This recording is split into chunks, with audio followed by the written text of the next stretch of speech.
hi, here we are at the Global Health Odyssey Museum with the photojournalist David Snyder. You have a show called Assignment CDC. Right. And can you tell me a little bit about what the show is about? The show's about the CDC Foundation, really, and how they support the CDC overseas. And everyone is familiar, I think, with the CDC as an organization. But what happens a lot with the CDC Foundation is they're kind of a behind-the-scenes agency supporting the CDC. And truth be told, even when I was first contacted last year, I had never heard of the CDC Foundation. And a lot of people say the same thing. Well, who are the CDC Foundation? Why does the CDC need a foundation? And what I've seen over the last year and what we've documented here is really just what that looks like, what that support of the CDC Foundation looks like on the field, at the field level, and here in Atlanta and elsewhere. So it really is just kind of a documentary display of kind of what that support actually looks like and what kind of impact it's having overseas. I mean, a lot of people have heard of the CDC, as I said, but don't, what does that really look like on the ground? But when you get out and you go to 6 countries around the world and here in the US and you see the diversity of what they're actually doing and the diversity of the people that are working on it, that's what we're trying to kind of capture here a little bit and make people feel a little bit like they were there and they understand that much better what it really looks like at the field level.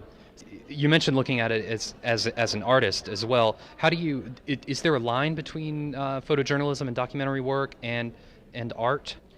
I haven't had training myself in photography, and I certainly don't have artistic skills. I can't draw a picture, to save my life. So it's always been a background for me of just kind of a capturing a visual truth in that sense. So photography for me is appealing because I love to capture that 1 millisecond or that one frame that I like. It's one of the reasons I don't like video so much, and no offense to the video people out there, I don't want to hear about it later on, but I know with video you're filming, and there's a skill obviously to that, but you're filming a whole event and you can pull from that pieces of what you need, whereas I love photography of you have to be in the right place at the right time to capture exactly that millisecond or exactly that expression, and that's photojournalism or art or fashion or whatever it is. It's that millisecond that's going to sell your image or make your statement or help people understand what it is you're seeing. So the challenge for me is in capturing that image as it happens in that millisecond. Sort of the decisive moment. Yeah, exactly.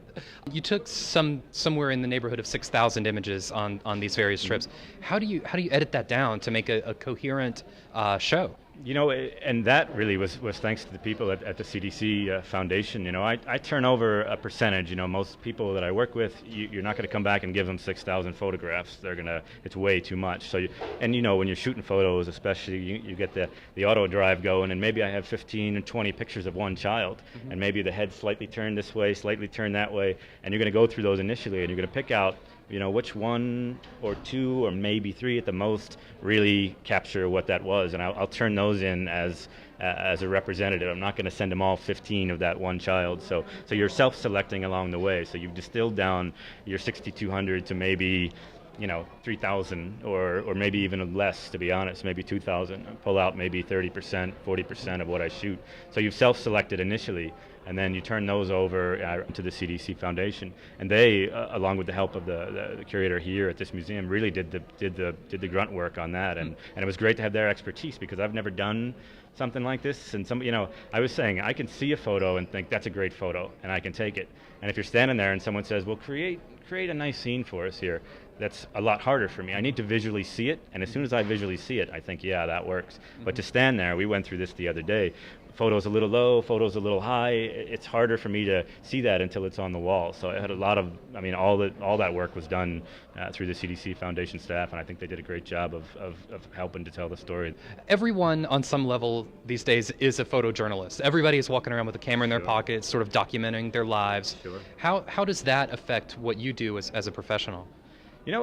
It's great to see so many people with cameras, and you see, you look at the recent events in Iran last year with the there's nothing that's kept secret anymore, despite the efforts of some of the powers that be, and I love that about photography, and it's a truth-telling medium. You can fake photographs, but people can pick that out pretty quickly, but anyone with a camera can be a photojournalist now and can tell $1 million story because they're in the right place at the right time. So I love that about photography.